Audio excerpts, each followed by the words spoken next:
It's just so sad that the world we live in, this is what we got. Instead of party hats, we got flashing lights and yellow crime scene tape.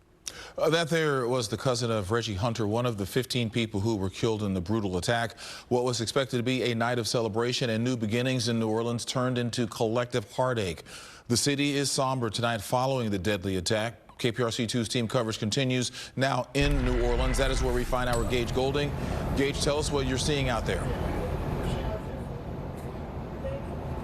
Yeah, Keith, this is a massive crime scene. It spans several of the city blocks here in the historic French Quarters district, most of it surrounded by multiple layers of this yellow police tape. Tonight, the historic Bourbon Street closed by the FBI as they continue to investigate what they're calling a terror attack. You can see what appears to be a mobile evidence sorting station in the background there, illuminated by the light of this police truck. The question now being why, on one that we might not have an answer to for days, or what I'm told could be even weeks. This is the moment the terror begins. The time, 3:15 in the morning. The streets of New Orleans' French Quarter still bustling with people celebrating New Year's. Looked around and people had just started bolting, every which way. The FBI saying 42-year-old Shamsid Din Jabbar floored it through a crowd of people. The Houston man rented the pickup from the app Turo. After crashing into this crane, he began shooting.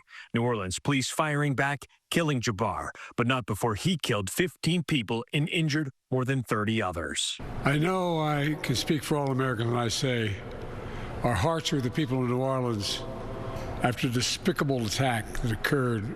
One of those killed is 37-year-old Reggie Hunter from Baton Rouge, the father of two run over. It was from the vehicle. It was all internal. From the impact from the vehicle. His cousin Sherelle Jackson rushing to the hospital, but it was already too late.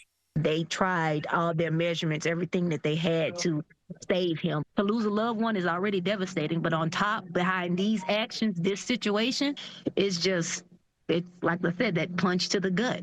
The FBI finding an ISIS flag on the back of the pickup truck, along with several explosives in the truck and in the area.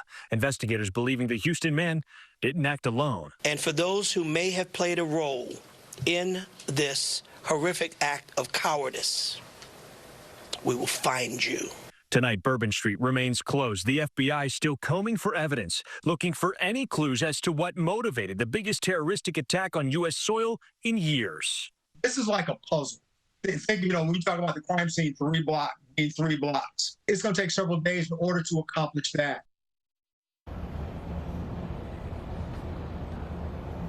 A puzzle that could only have tens of thousands of pieces. It has been a very long day for investigators. Some saying they've got here as early as 3:30, 3:45 in the morning, and unfortunately, this investigation nowhere near over. Now, in the last several hours here, we did see some tow trucks arrive, and I want to show you, right, if you were to go down the street and take a left where the crime scene tape is, that is where the impact of that pickup truck hitting what looked like that crane-type machinery. That's where that is, those tow trucks arriving here, but there's really no telling when they might be towing away that equipment or that truck. So this is going to be a very late night, likely an all-nighter for the FBI and their partners out here. I'm live in New Orleans. Gage Goulding, KPRC-2 News. All right, Gage, thank you. President Joe Biden